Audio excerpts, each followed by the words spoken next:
Hello friends, myself Rohit and welcome to our foot lab classes. आज के इस lecture में हम लोग पढ़ेंगे हर्शे एंड चेस एक्सपेरिमेंट के बारे में। यानी एक्सपेरिमेंट क्या है और किससे रिलेटेड इन दोनों साइंटिस्ट ने मिलकर के इस एक्सपेरिमेंट को किया था। तो जेनेटिक मटेरियल के खोज में ये कंफर्म हो गया था कि जेनेटिक कुछ चीज़ें जो पास होती हैं एक जनरेशन दूसरे जनरेशन में, वो जेनेटिक मटेरियल है। लेकिन ये जेनेटिक मटेरियल क्या है, डीएनए है या प्रोटीन है, ये इसी में थोड़ा डाउट था। तो इस डाउट को क्लियर करने के लिए हर्शे और चेज नामक जो साइंटिस्ट थे उन्होंने 1952 में क्या किया था, एक एक्सपेरिमेंट किया था जिसको हर्शे एंड चेज एक्सपेरिमेंट के नाम से जानते हैं। इस एक्सपेरिमेंट में उन्होंने पता लगाया था कि वास्तविक तौर पे मतलब रियलिटी में जो जेनेटिक मटेरियल होता क्या है, डीएनए होता है या प्रोटीन। तो आइए इस लेक्चर में हम समझेंगे कि हर्शे और चेज द्वारा जो एक्सपेरिमेंट था क्या था और उन्होंने क्या पता लगाया कि जेनेटिक मटेरियल हमारा डीएनए होता है या प्रोटीन होता है।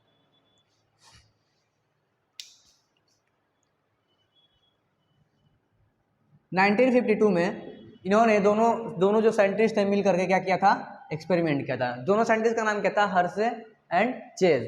ये दोनों साइंटिस्ट थे, इन्होंने क्या किया था, एक्सपेरिमेंट किया था जेनेटिक मटेरियल के ऊपर कि कुछ चीज़ें जो पास होकर के जाती हैं वो डीएनए है या प्रोटीन है। यानी हमारे ऑर्गेनिज्म के जितने भी ऑर्गेनिज्म है उनके बॉडी में प्रोटीन जेनेटिक मटेरियल के रूप में क्या होता है, डीएनए होता है या प्रोटीन होता है। इस एक्सपेरिमेंट से आपको क्लियर हो जाएगा।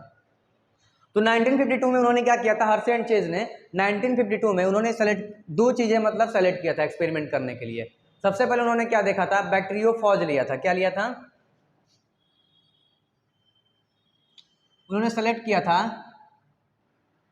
दो चीज़ों को सेलेक्ट किया था। एक उन्होंने सेलेक्ट किया था बैक्टीरियोफेज,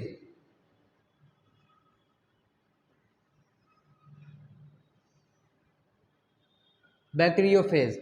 ये बैक्टीरियोफेज होता क्या है, तो एक ये वायरस होता है। क्या होता है ये वायरस होता है। दूसरा उन्होंने क्या सेलेक्ट किया था, ई कोलाई, जो कॉमनली यूज होता है। ई कोलाई क्या एक बैक्टीरिया है, क्या ये, तो बैक्टीरिया है। बैक्टीरियोफाज सेलेक्ट किया जो वायरस होता है, ई कोलाई सेलेक्ट किया जो बैक्टीरिया होती है।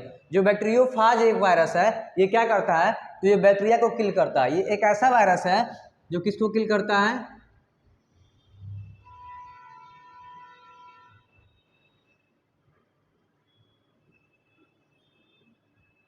ये बैक्टीरिया को मारता है। तो अब देखिए ये बैक्टीरिया को क्यों सेलेक्ट किया और वायरस को क्यों सेलेक्ट किया। तो जो बैक्टीरियोफाज वायरस था, ये क्या करता था, जब भी बैक्टीरिया को किल करता था तो अपने बॉडी से जेनेटिक मटेरियल निकाल करके उस बैक्टीरिया के अंदर एंटर करवाता था, जिसके कारण उस बैक्टीरिया की क्या हो जाती थी, डेथ हो जाती थी। तो इनको पता था साइंटिस्ट को कि बैक्टीरियाफाज जो वायरस है वो अपना किसी चीज़ को मारने के लिए जेनेटिक मटेरियल एंटर करवाता है। तो इन्होंने क्या देखा कि क्या उसके बॉडी से जो जेनेटिक मटेरियल जा रहा है किल करने के लिए बैक्टीरिया को, वो प्रोटीन है या डीएनए है। इसी से रिलेटेड उन्होंने एक्सपेरिमेंट किया। अब जैसे देखिए बैक्टीरियोफाज कैसे किसी बैक्टीरिया को किल करता है। तो मान के चलिए कोई बैक्टीरिया है, ये कोई बैक्टीरिया है,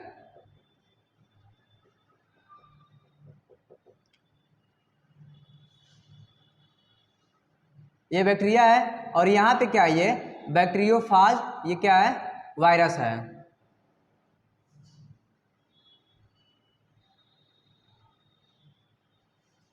ये बैक्टीरियोफाज वायरस है और यहाँ पे उसका क्या होता है, जेनेटिक मटेरियल होता है।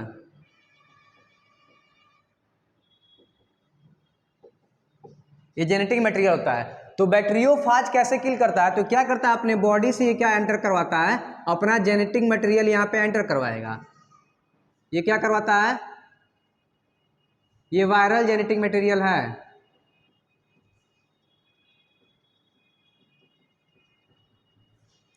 क्या करता है बैक्टीरियोफाज, अपना जेनेटिक मटेरियल बैक्टीरिया के अंदर एंटर करवाता है और इसका जेनेटिक जो मटेरियल है बैक्टीरिया के अंदर जैसे एंटर करता है तो बैक्टीरिया उसको अपना जेनेटिक मटेरियल समझ करके और क्या करने लगती है, खूब ज़्यादा कॉपी करवाने लगती है। और जैसे जैसे अपना जेनेटिक मटेरियल समझ कॉपी करवाते तो इसके जेनेटिक मटेरियल के साथ साथ बैक्टीरिया के वायरस वाला भी जेनेटिक मटेरियल क्या होता है, बहुत ज़्यादा कॉपी होता है। और कॉपी होने के बाद जब बहुत ज़्यादा मात्रा में इसकी मात्रा बढ़ जाती है, यानी जो बैक्टीरियोफाज वायरस है उसकी जेनेटिक मटेरियल बहुत ज़्यादा जब हो जाती है तो वहाँ पे एक नया बैक्टीरियोफाज बना करके वो क्या करता है, इस बैक्टीरिया को किल कर देता है।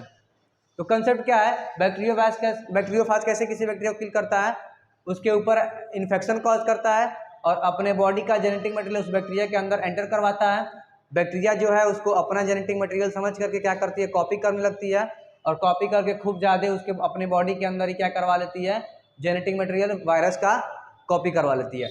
वो जो जेनेटिक मटेरियल वायरस का है आगे चल के क्या करता है, फिर से नया बैक्टीरियोफाज बना करके, और इस बैक्टीरिया क्या करता है, इसको किल कर देता है। तो ये मैकेनिज्म है, बैक्टीरियोफाज किसी बैक्टीरिया को किल करता है या अपना शिकार बनाता है। तो इसी कॉन्सेप्ट को क्या किया था, हर्शे और चेज ने एक्सपेरिमेंट किया था कि इसमें पता लगाया जाएगा कि जो जेनेटिक मटेरियल इसका जा करके किल कर रहा है बैक्टीरिया को, वो क्या है, डीएनए है या आरएनए है। यानी जो जेनेटिक मटेरियल इसके अंदर एंटर किया तो क्या होगा, या तो सॉरी डीएनए या प्रोटीन, इन दोनों में से क्या चीज़ें हैं, इनको पता नहीं था। इसी को पता करने के लिए एक्सपेरिमेंट ये किया जाता है।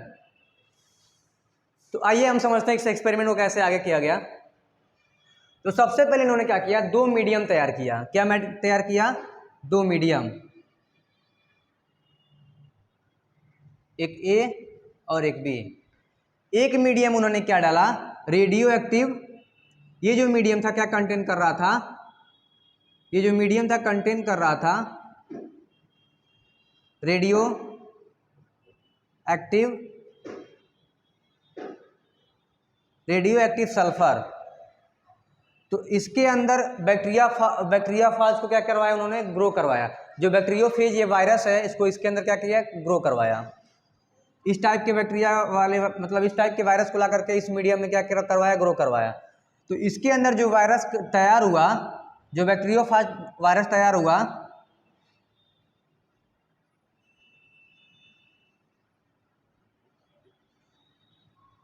ये कैसा था, तो इसके अंदर रेडियो एक्टिव क्या कंटेन कर रहा था, ये सल्फर। तो इसके अंदर देखिए रेडियो एक्टिव सल्फर क्या होता है, जो प्रोटीन को क्या करता है, विजिबल बनाता है। रेडियो एक्टिव सल्फर रहेगा तो किसको विजिबल बनाएगा, प्रोटीन को।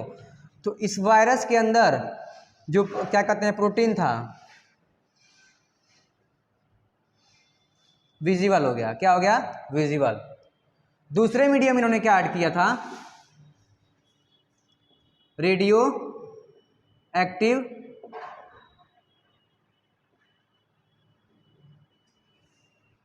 फास्फोरस ऐड किया था। यानी इस बी वाले मीडियम इन्होंने क्या ऐड किया था, रेडियो एक्टिव फास्फोरस। इसके अंदर फिर से बैक्टीरियोफाज को ग्रो करवाया। तो यहाँ पे जो बैक्टीरियोफाज वायरस बने, मतलब बहुत ज़्यादा मात्रा में जो ग्रो किए, उनके अंदर क्या हो गया था, ये कौन से बैक्टीरियोफेज थे, बैक्टीरियोफेज। इन बैक्टीरियोफेज के अंदर डीएनए क्या हो गया था, विजिबल हो गया था, यानी डीएनए दिख रहा था। ये जो फास्फोरस होता है, फास्फोरस को विजिबल करेगा, ये जो सल्फर होता है प्रोटीन को विजिबल करेगा। तो वायरस के अंदर देखिए क्या होता है, प्रोटीन तो होगा ही, तो प्रोटीन को विजिबल कर दिया। और डीएनए क्या कंटेन करता है, फास्फोरस कंटेन करता है। डीएनए किससे मेनली बनता है, जो डीएनए होता है ये मेनली तीन चीज़ों से मिलकर बनता है। एक आपका बनेगा फॉस्फोरस, फॉस्फेट इसको बोलते हैं, फॉस्फेट। दूसरा इसमें क्या होता है, पेंटोज शुगर होता है। और तीसरा इसमें क्या होता है, नाइट्रोजिनस बेस होता है, जो एडेनिन, ग्वानिन, थायमिन और साइटोसिन है। तो इसमें नाइट्रोजिनस बेस है। तो अगर इस वाले मीडियम में जितने बैक्टीरियोफाज को ग्रो करवाया गया था, वो बैक्टीरियोफाज रेडियो एक्टिव क्या कंटेन कर रहे थे, फास्फोरस। तो इनके अंदर जितने मतलब बॉडी के सारे डीएनए क्या हो जाएंगे, विजिबल हो जाएंगे। साथ ही साथ जो बी वाले मीडियम में बैक्टीरियोफाज को उन्होंने ग्रो करवाया, तो इस बैक्टीरियोफाज ने क्या कंटेन किया था, रेडियो एक्टिव सल्फर। तो इनके अंदर की पूरी जो प्रोटीन है क्या हो जाएगा, विजिबल हो जाएगा। इसमें प्रोटीन नहीं विजिबल होगा, केवल डीएनए। और इसमें क्या होगा, केवल प्रोटीन और डीएनए नहीं होगा। तो अब इन्होंने क्या किया, इस एक्सपेरिमेंट को आगे करवाया। कैसे, मतलब फर्दर ही आगे चलता है, आइए देखते हैं हम लोग। अब यहाँ से हमारे पास दो वायरस मिले हैं, दो बैक्टीरियोफेज वाले वायरस। एक बैक्टीरियोफाज के अंदर क्या है, डीएनए विजिबल है, और एक बैक्टीरियोफेज के अंदर क्या है, प्रोटीन विजिबल है। अब यहाँ हमको कंफर्म नहीं था कि क्या चीज़ें एंटर कर रही हैं, तो डीएनए एंटर कर रहा है या प्रोटीन, बस इतना पता है कि जेनेटिक मटेरियल एंटर कर रहा है। तो इन दोनों एक्सपेरिमेंट से हमको क्लियर हो जाएगा। आगे चलिए देखिए उन्होंने क्या किया।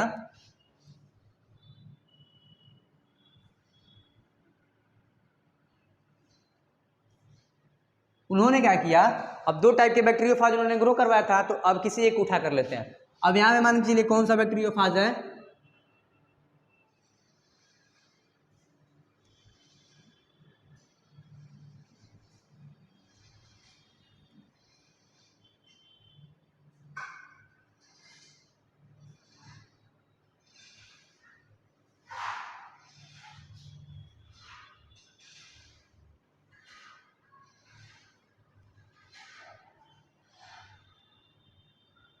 दो टाइप के बैक्टीरियोफाज लिया उन्होंने। ये वाला जो बैक्टीरियोफाज है ये क्या कंटेन कर रहा है, बैक्टीरियोफाज, दोनों बैक्टीरियोफाज वायरस है। तो ये वाला मान के चलिए कौन सा वाला है, ये वाला है, रेडियो एक्टिव सल्फर वाला है, रेडियो एक्टिव 35S यानी सल्फर।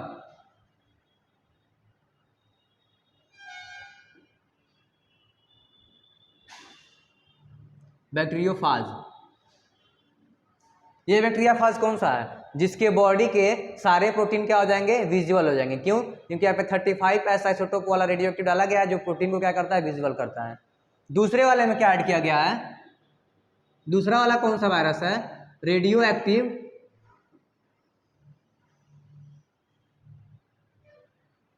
32P,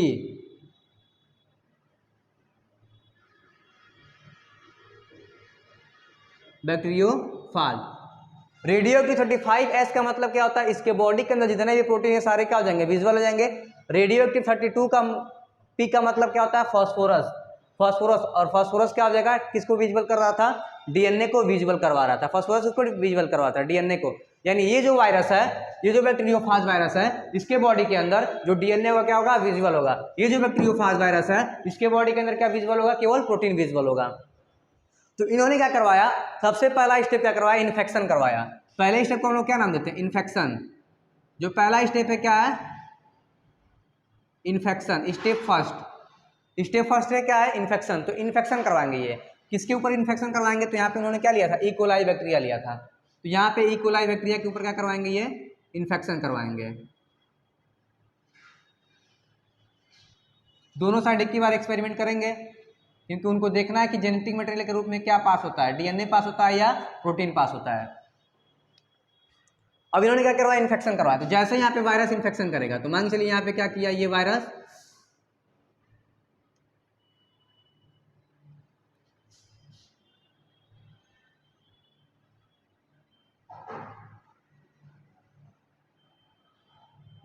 यहाँ पे क्या कर रहा है, वो इन्फेक्शन कर रहा है। इन्फेक्शन में क्या करेगा, वो हल्का हल्का अपना जेनेटिक मटेरियल क्या करवाएगा, अंदर करवाएगा। यहाँ से जेनेटिक मटेरियल से क्या हो रहे हैं, अंदर हो रहे हैं। क्योंकि ये वायरस कैसे किल करता है, अपने जेनेटिक मटेरियल क्या करता है, बैक्टीरिया के अंदर एंटर करवा के, और बैक्टीरिया क्या करती है, उसको अपना जेनेटिक मटेरियल समझ के क्या करती है, कॉपी करने लगती है। उसके रिजल्ट में क्या होता है, कुछ समय बाद बहुत ज़्यादा वायरल जेनेटिक मटेरियल का कॉपी हो जाता है। उसके बाद बैक्टीरिया क्या होता है, डेथ हो जाता है। तो यहाँ पे पहले उन्होंने क्या करवाया, इन्फेक्शन करवाया दोनों बैक्टीरियाफाज से। एक बैक्टीरियाफाज कौन सा, जो प्रोटीन को विजिबल की थी, यानी रेडियो एक्टिव प्रोटीन वाली थी, और एक कौन सी थी, रेडियो एक्टिव डीएनए वाली थी, यानी रेडियो एक्टिव फास्फोरस वाली थी। दोनों ने क्या किया, इन्फेक्शन कॉज किया। अब दूसरे स्टेप में क्या होता है, ब्लेंडिंग। इन्फेक्शन तो कॉज हो गया, धीरे धीरे अपना जेनेटिक मटेरियल क्या कर रहे हैं, दोनों वायरस एंटर करवा रहे हैं। स्टेप 2 में क्या होता है, स्टेप 2 का क्या नाम रखा गया उन्होंने, ब्लेंडिंग। ब्लेंडिंग, तो ब्लेंडिंग में क्या होता है, यहाँ पे समझिए ध्यान से, ये क्या है हमारा, ई कोलाई बैक्टीरिया है जिसके ऊपर इन्फेक्शन करवाया गया था। तो ब्लेंडिंग में क्या होता है, जो वायरस होता है, क्या होता है,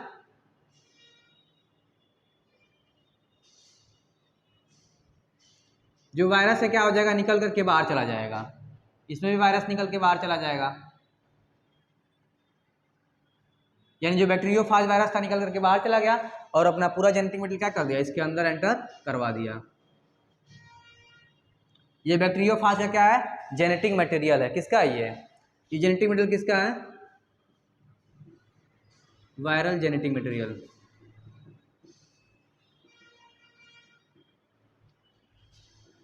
ये भी वायरल जेनेटिक मटेरियल।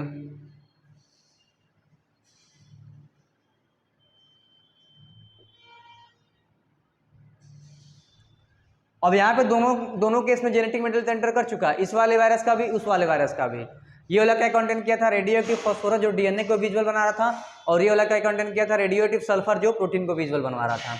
तो यहाँ पे बैक्टीरिया के अंदर जेनेटिक मटेरियल वायरस का जेनेटिक मटेरियल आ चुका है, और इसमें भी वायरस का जेनेटिक मटेरियल आ चुका है जो बैक्टीरियोफाज वायरस था। तो ब्लेंडिंग भी खत्म हो गया।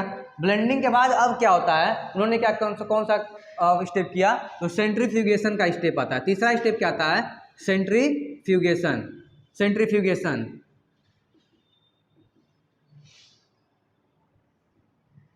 सेंट्रीफ्यूगेशन में क्या किया जाता है, सेंट्रीफ्यूगेशन में एक ऐसी मतलब स्पिनिंग किया जाता है, मतलब एक मशीन होती है इतनी स्पीड से स्पिनिंग करती है वो कि जो हाई ग्रेडियंट मतलब जिसकी मतलब क्या कहते हैं वो वेट ज़्यादा वाले जो होते हैं वो नीचे आ जाते हैं, जो जिसका वेट कम होता है क्या होता है वो ऊपर आता है।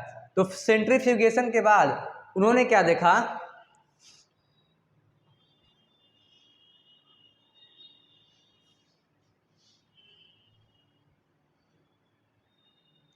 सेंट्रीफ्यूगेशन के बाद उन्होंने देखा कि ये जो बैक्टीरिया है, बैक्टीरिया के अंदर जो जेनेटिक मटेरियल है, यहाँ पे जो बैक्टीरिया थी इसके अंदर रेडियो एक्टिव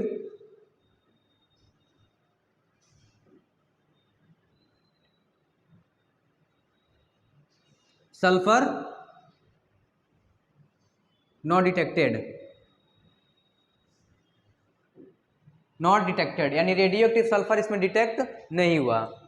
दूसरे वाले केस में क्या देखते हैं उन्होंने, यानी पहले वाले केस में क्या हुआ, रेडियो एक्टिव सल्फर डिटेक्ट नहीं हुआ, यानी जो जेनेटिक मटेरियल इसके अंदर गया था वो रेडियो एक्टिव सल्फर नहीं था। अगर रेडियो एक्टिव सल्फर नहीं है तो यानी जो जेनेटिक मटेरियल इसके बॉडी के अंदर गया वो प्रोटीन तो नहीं है, क्योंकि यहाँ से क्लियर हो जाता है अगर प्रोटीन होता तो रेडियो एक्टिव सल्फर इसके बॉडी के अंदर दिखता। प्लस उन्होंने क्या देखा, जो वायरस वहां से इन्फेक्शन कॉज करके बाहर निकला था, ये वायरस जो इन्फेक्शन कॉज करके बाहर निकला था वो क्या कंटेन कर रहा है, रेडियो एक्टिव सल्फर। तो इससे क्या क्लियर होता है कि जो यहाँ पे इन्फेक्शन कॉज किया था वायरस, इस बॉडी के अंदर जो जेनेटिक मटेरियल गया है वो जेनेटिक मटेरियल सल्फर नहीं है। सल्फर नहीं होने का मतलब क्या है कि उसके अंदर प्रोटीन नहीं है, प्रोटीन तो वायरस के अंदर ही दिख गया, जो प्रोटीन जो वायरस इन्फेक्शन कॉज करके बाहर हटा था उसी के अंदर प्रोटीन दिखा, यानी रेडियोएक्टिव सल्फर उसके अंदर दिखा, तो यानी प्रोटीन इसमें कॉज नहीं करता है, जेनेटिक मटेरियल के रूप में प्रोटीन एंटर नहीं करता है। यहाँ पे क्या देखा गया सेंट्रीफ्यूगेशन के बाद, ये जो बैक्टीरिया क्या कंटेन कर रही है, radio active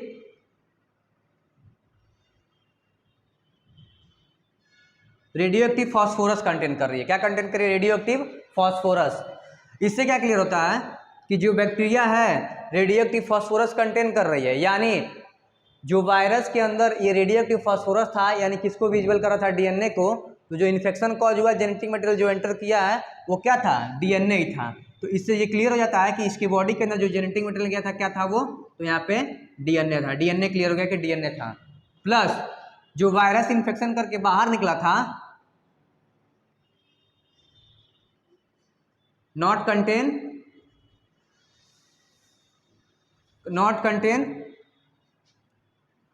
radio active phosphorus, जिससे क्या क्लियर होता है कि जो वायरस इन्फेक्शन कॉज करके बाहर निकला है उसके अंदर रेडियो एक्टिव फास्फोरस नहीं है, यानी डीएनए इसके अंदर नहीं है, क्योंकि डीएनए तो क्या कर चुका है अपना, ये एंटर करवा चुका है। तो यहाँ से इस हर्से और चेज एक्सपेरिमेंट से क्लियर होता है कि रेडियो एक्टिव प्रोटीन लेने के बाद, सल्फर लेने के बाद और रेडियो एक्टिव फास्फोरस लेने के बाद लास्ट में देखा गया तो बैक्टीरिया के अंदर रेडियो एक्टिव फास्फोरस दिखा, जिससे क्लियर होता है कि जो इन्फेक्शन कॉज होता है, जेनेटिक मटेरियल जो एंटर करता है वो क्या जाता है, डीएनए जाता है। लेकिन यहाँ पे बैक्टीरियोफेज के अंदर, बैक्टीरिया के अंदर लास्ट में रेडियो एक्टिव सल्फर नहीं दिखा, यानी इससे ये क्लियर होता है कि बैक्टीरिया के अंदर जो जेनेटिक मटेरियल एंटर किया था वो प्रोटीन नहीं था, क्योंकि प्रोटीन तो जो इन्फेक्शन कॉज करके बाहर निकला था वायरस उसमें दिख गया, और यहाँ पे जो इन्फेक्शन कॉज करके बाहर निकला था उसके अंदर डीएनए नहीं दिखा, क्योंकि क्या हुआ था, डीएनए अपना क्या करवा चुका था, इसके अंदर एंटर करवा चुका था, लेकिन प्रोटीन ये अपना कोई एंटर करवाया यहाँ पे नहीं था। ये था हर्से और चेज का एक्सपेरिमेंट, जिसमें इन्होंने पता लगा कि जेनेटिक मटेरियल आखिर होता क्या है। तो जेनेटिक मटेरियल इसमें ये क्लियर होता है कि जो डीएनए था वही जेनेटिक मटेरियल था जो क्या करता था, इन्फेक्शन कॉज करवाता था। जो वायरस था जो अपने बॉडी से जेनेटिक मटेरियल के रूप में डीएनए को एंटर करवाता था, और जो बैक्टीरिया है यहाँ पे क्या करती है, उसका अपना खुद का जेनेटिक मटेरियल समझ करके अपने डीएनए से कंबाइन करवा क्या करती है, उसकी कॉपी करवाती है। इस तरह से हर्से और चेज एक्सपेरिमेंट फिनिश होता है। आई होप ये लेक्चर आपको समझ में आया होगा। अगर ये लेक्चर आपको समझ आ रहा है तो प्लीज़ इसको लाइक और सब्सक्राइब जरूर करें। Thank you.